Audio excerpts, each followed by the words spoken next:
Hello, everyone. Welcome to another episode of Local Pros. With me today, I have the owner of Project 15 to talk about the upcoming Project 15 Open, as well as being one of the host courses for Canadian Nationals. With me today, I have Gabe Robinson. Gabe, how are you doing, sir? I'm great, Josh. Thanks for having me on. I'm excited. This is great. So this will be coming out a week before registration opens. Um, and I noticed today, and it's perhaps because I wasn't looking very carefully at it because it wasn't as applicable to my division, you're now playing over 3 days and splitting That's up right. the divisions that way. What prompted the use of the extra day, if you don't mind me Well, asking? I got to give Carl a lot of this credit. Carl and I have been running tournaments as long as I've been around the world of disc golf. And I think the world of the guy, and he's really good at this stuff, and he's got all the social capital to get people to come and to get excited. People know that Carl runs good events. And as a team, he and I seem to have had some pretty good success. So a lot of that kind of back end imaginative work and trying to think of what's going to work.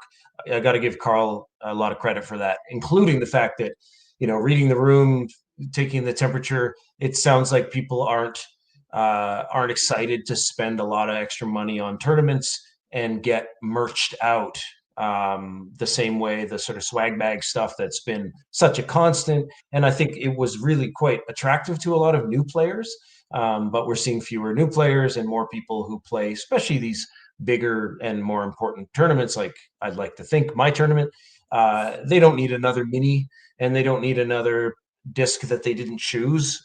So Carl came up with the idea of doing this trophy only version. And he also came up with this idea of saying, since it happens to fall on the Easter weekend, most people are not working on the Monday. We can probably widen this a bit and get even more people through. Last year, in a certain handful of divisions, we had demand we couldn't accommodate. I think we ended up having close to 70 people on each of the 2 days, the pro day and the am day, and a whole bunch of people, very unfortunately, just couldn't play. We didn't have spots for them. And those were in certain divisions, like AM1 was very popular, big wait list. So the hope is with 3 days, we can have the proper pro day and really do the key element of what the Project 15 Open is supposed to be about on the pro day, and the similar version on the AM day, look after a lot more players that way. And then there's the age protected day on the Monday. My understanding is that's how the 3 days get broken up. So I just wanted to give Carl lots of credit for that. I think you're going to have him on to talk about this, Mhm. some of the organizational elements at some point in the near future. It was really his idea, and I thought it was a good one. I wasn't certain that we'd have the interest and the demand, but Carl's pretty confident. And once signups open on the 28th, we'll know very soon. So I think it's going to be cool. And once we're set up for a tournament, it's pretty easy to just add an extra day and look after more people. So it should be fun. Yeah, one of the things that always comes up is when I talk to people about their favorite courses or courses they want to play, P15 always comes up. It's a well known course.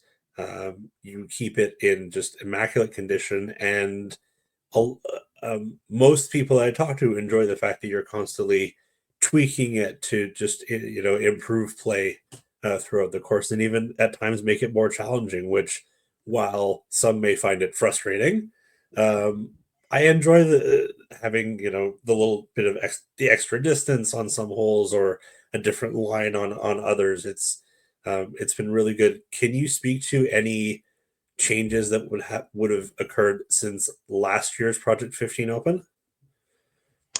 Yeah, I'd love to. I love talking about this stuff. I'll try to not bore you. So if I get past, just wave your hand and I'll rein it in. Um, but also I want to say I appreciate you saying that people are excited about the course and say nice things about it. And I also want to say I appreciate that I watch all your stuff. I enjoy what you do. I like the people you have on, and pretty much every time you take a moment, I like to think it's intentional, but my course comes up somewhere along the way, and it makes me feel really good. And it's also nice that my little project is more and more, and I owe some of this to you and people like you, more and more in the minds of disc golfers in Ontario and increasingly beyond, which is great. And again, part of that is because you mentioned me, other people mentioned me, and part of it, I hope, is because the course as a product works for people. So, and a piece of what that means is chipping away at problems and ideas and improving things, which truly, of all the things that are rewarding about running this course and building this course, that's one of the big ones for me. I really love the question, the thinking. I play the course with my friends, and I'm often lying in a spot, and I go, why am I not as excited to be here rather than there? What's the thing? And often, the process takes a while. You figure out what the problem is. You start to figure out what the solutions might be. I'll often bore my friends by saying, "Hey, can you, whether it's pubs or Jack Coney or whatever, can you stand here for a second and look and tell me what you think about that tree? Is that tree irritating, or is that tree strategically useful?" And often, some people like to think in those terms, some people don't. But I always like to ask people, especially people who are actually good disc golfers, unlike myself. So to your question about what's changed, there are probably dozens, definitely dozens of little things I can tell you about. But there's three meaningful changes I think that are probably worth bringing up that are probably fun to talk to. So I'll go in reverse order. One is on hole 14. If you can remember from the long tee, you have to play down left before you cross the pit, the small pit, to the pet cemetery on the top. Recent years, I've opened up the left side, so there is a little bit of a forehand line there and a lot of room to spill out into on your backhand. I'm opening the right side to match that. The cutting was done in January, and now I can't get out on my own land because the snow's up to my eyeballs. But when it's done, you'll have a much broader first tee shot, a lot of room for recovery, and poor shots will not cost you as much, which I think helps that hole a fair bit, especially since it's asking you to gamble for distance off the tee. So I like that. And also I'm a bit of a sucker for being able to see the target off the tee. So now you can just see the basket, even in the back position. So that project's coming along, and I'm excited about it. It's not done, so I'm not sure how it's all working yet, but I'm excited about it. The other one is hole 10. And I've been saying, I'm working on hole 10 and it's finally done. I've been saying that for about 4 years. And each time I get to a point, I've exhausted myself. And then I go, wait a minute, there's still a few things here. So I cut down another, you probably won't believe me, but I think another 50 trees on the hole. Now there's still a lot of trees, and I have a few to go. But as you may remember, I moved the tee from the back left to the middle now. So it's a bit more straight shot off the tee. And it just, in my mind, it was still a bit strategically limited. And as far as the aesthetics go, that it wasn't as good as it could be. So a lot of timber came down, and the sort of center gaps getting better. The number of throws you can make off the tee are getting better, but the big changes in this hole are happening in the middle and in the last section. So the green's getting better, and there was an awkward and irritating part. If you want to get nerdy or geeky with me here, my complaint about that hole is you'd throw a really good shot off the tee, and then you were almost always confronted with a short shot for position to get into the last leg of the hole. And there's nothing wrong with that. I just don't love that model. I think there's a sort of rhythm that we're all interested in, where you take a long shot and then a shorter shot and then a shorter shot, and that rhythm kind of makes sense to us.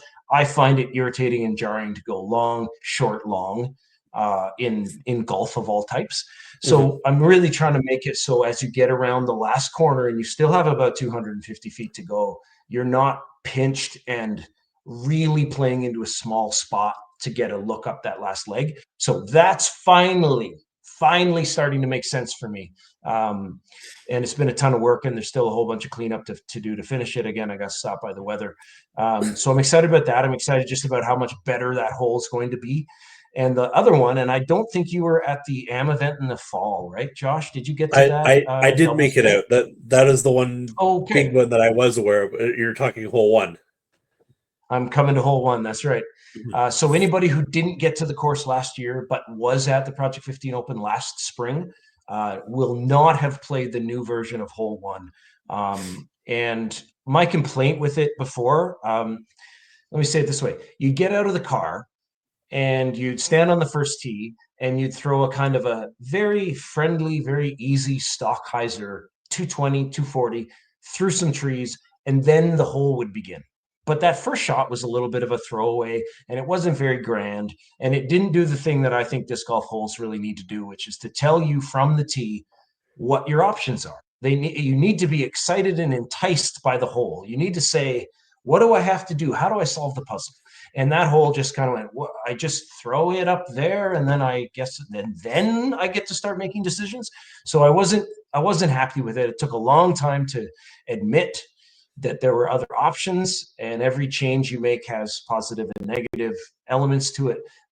So taking the good with the bad, it adds up to being a whole lot better, because now you stand on the tee, you can see the target, which, as I like to say, is one of my little trips.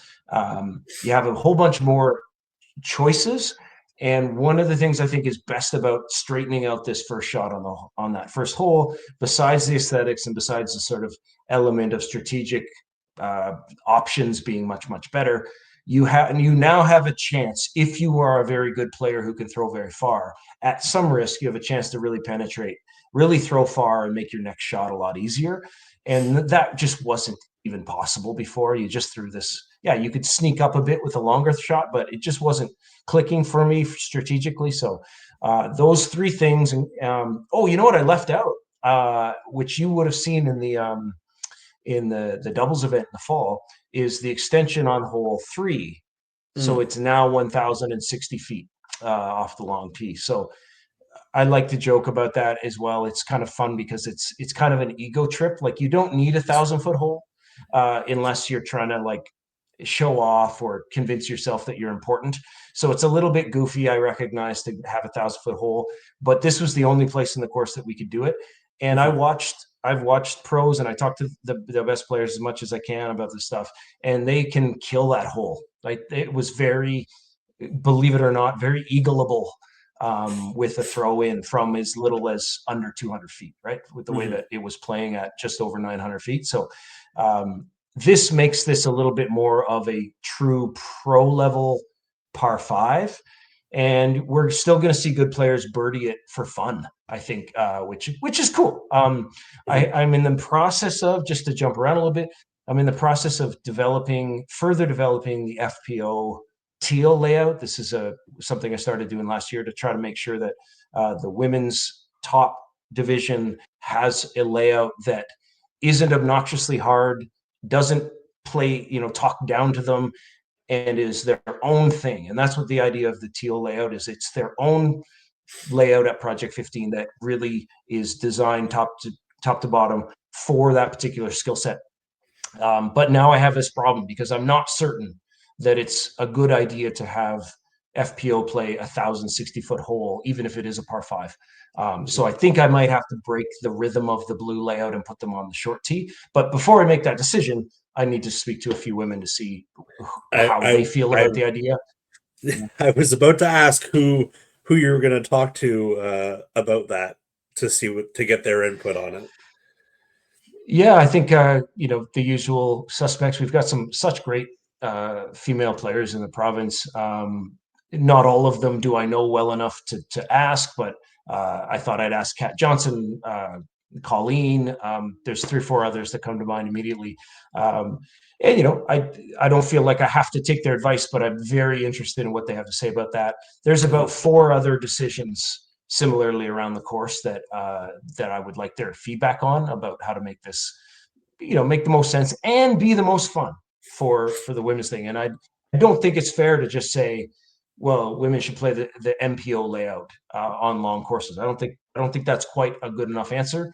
I don't think you should just add strokes everywhere. I just watched a bit of one thing I like to do is you find on YouTube, you find tournaments from somewhere in the States, and I'll just watch the 4-second flyover of each hole. I don't care who's playing, honestly. I do not care. But I am interested to see what these courses are about. And I noticed one recently, they posted 2 different, a men's round and a women's round, And what they did with the women's, they just made all of the holes that were over 550 feet par fives. That was the only change. So they played all the same tees, but all the women play par fives. So the course was all par fives and a few par threes. And I think that's like, that might be a reasonable solution if the local conditions are right.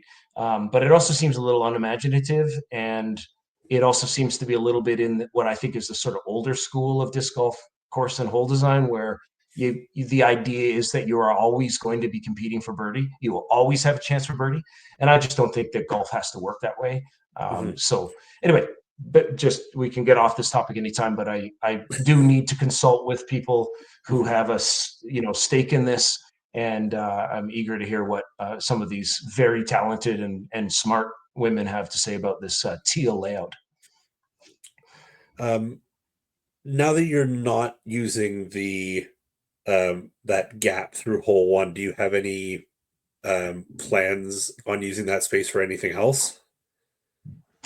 I do. A little portion of it is taking up is taken up with parking that has been taken away from the old parking lot. So we end up sort of net even on parking. Actually, get a little extra parking if people park intelligently. But the north end where the old tee was, my plan is to turn that tee into a warm up throwing net area. So there'll be a proper throwing area. I thought we'd get away with just one platform and one net. Miles Ladder suggested might be able to figure out a way to make 3 throwing stations. So I've got to imagine that. Again, I can't get out there right now in the snow. So and then the other part is negotiating with. Oh, and I should give credit. That idea comes from Hugh Dobson. It was his idea to say, why don't we put the warm up over there? So I thought it was great, and it didn't come to me first, so I credit to him. And the other idea, which should work nicely, is to move the warm up practice basket to that side as well. And I've been negotiating with Jeff and Kara about some other stuff about baskets. And my hope is that we can strike some kind of deal where I can get a couple of proper, the same ones as that are on Project 2, and get a 2, if not a 3 loop just for putting warm up on that side.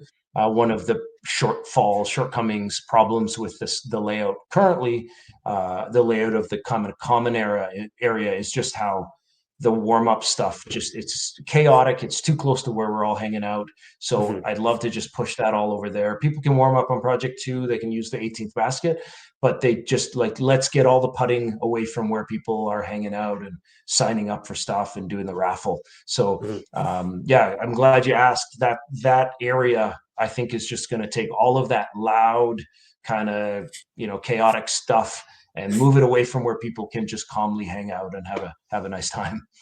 And I think people will really appreciate that, having that warm up area. I wouldn't, sorry, not to say proper for anything, but just having a warm up area that's dedicated to doing that and being separate from the hangout area or just the check-in area, I think makes a lot of sense, and really would up the estimation of the course. It really, I would say, elevates the course again, and it's not Yeah. it's not so drastic of a change that you're affecting your neighbors, as wonderful as they may be. So I think that's a great Yeah. plan. I can't wait to see it in action. I appreciate it. I hope you're right. And I think it makes sense in a bunch of ways. And, you can imagine a casual player just throwing 10 into the net and putting for 2 minutes before they go over and tee off. So it Mhm. helps that person. And I think you pointed to it in a tournament setting, this separation from that very kinetic, noisy world of warm up putting. Mhm. I think that gets way, way better. And having a couple of baskets, when often in those warm up moments, you've got like 25 dudes are putting, and it's a lot, right? So, Mhm. yeah, I think it'll be a big step forward for the sake of kind of putting the right, activities in the right place. And since the new tee, again, that's why I said there's sort of positives and negatives to this. We lose a bit of parking, we gain back a bit over here. We lose some of the common area, some of the hangout area. So getting that warm-up area off of that side is really important to having, a pleasant and spacious feeling area for people to do some of the other part of tournaments, particularly things like the Project 15 Open, which is there's a big social element. And that's why, even though I don't love shotgun starts to tournaments, there's things about that that are kind of not ideal for the sake of everybody playing the same course in the same order and all that stuff. Fine, I can be a bit pedantic about all that. But the thing that shotgun does really, really well is it means everybody's in the same place at 3 points during the day, prior, middle, and post. And the social stuff works really, really nicely. And so it's really worth making sure the place where we're going to be hanging out is as good as it can be. Thank you for all this information about the Project 15 Open. Again, look for the registration to open up on February 28th at 8 p.m. Eastern Time, which will be about a week after this releases. So don't forget to sign up, because I'm sure the spots are going to fill up fast like they normally do for this event. I'd like to change subject a little bit and talk about the Canadian Championships taking place in September. What do you know, or do you have an idea of what divisions are going to be playing at Project 15 come September? I do. I have an idea. And as far as I know at this moment, it's still a kind of a draft, but it took a long time to get here. And the people who did most of the number crunching was Daryl, and I think Kevin was involved in that. Kevin from Newcastle. So just excuse me staring at my phone for a second. Here's what I believe it is, and I think it's been posted, but I'm not positive. It looks like on day one, Project 15 will host MPO, FPO, and MA1. So that'll be, to some degree, your top divisions. I'll go through my course on day one, which I'm really excited about. I think that's going to be a lot of fun. Day two, we will see MA2 and MA50. And then finally, on the last day, this is the Sunday, we see MP40. Again, this is a draft. MP50 and FA1. And finally, sorry, there's a column I have to track here, and MA40. So to my knowledge, if I didn't make any mistakes looking at this chart, and if it doesn't have to change in the future due to 1,000 things that all have to work at the same time, those are the divisions who will be playing Project 15. And that's what I was hoping for. I was hoping we'd be able to make it so that more or less the top divisions came through here. And that reminds me of the debate about how seriously are we all taking this as a competitive tournament, in the sense that the top players really just want to get really good at one or two courses, or is this more of a, keep using this term, a festival of disc golf, where part of the point of the whole event is to make sure people get to play lots of courses, really see the different courses in the neighborhood. Unfortunately, with a 3-day tournament and 4 courses, you're not going to get to see them all. Though part of the way we folded all this together is to say, if you are here to do what you might call disc golf tourism, then you could play 3 courses and catch the other one on a warm-up day, which you've prepaid for, because we're expecting serious players to play at least 2 warm-up rounds in the days prior. So you're getting incredibly good value on your warm-up rounds. And if you are, I call them course collectors. These people contact me throughout the year, and they like to tell me, I've played this many courses and I'm in the neighborhood, so I've got to play your course. Wonderful. I'd love to have you. But in my mind, these are course collectors. So if you're coming up to say, I want to compete in the tournament, but I unfortunately don't get to play Cedar Creek. Well, you've got a number of days prior that you've already paid for. Go play Cedar Creek. So I think that's kind of cool. Yeah. I can't remember who, but I know one of the MPO players that played at the Innova Rip last year was trying to advocate for all 3 rounds being at P15. It was Justin Rosak from Justin Rosak, yeah. He came up here. He was a fun guy. I hope he makes it up for this year. I'm not sure if he is signed up or not, but all the more I haven't been watching. Pardon? I haven't been watching the sign up. We were all kind of glued to the screen for the first few hours on that Sunday a couple weeks ago when it opened, and for all the work we'd done up to that point, it was kind of like, are we going to get 20 people or are we going to get 200 people? And I think most of us sort of thought if we get about 200 by the end of the first day, we'd have done pretty well. And we were way past that, and now we're effectively sold out. So that's quite exciting that people are so interested.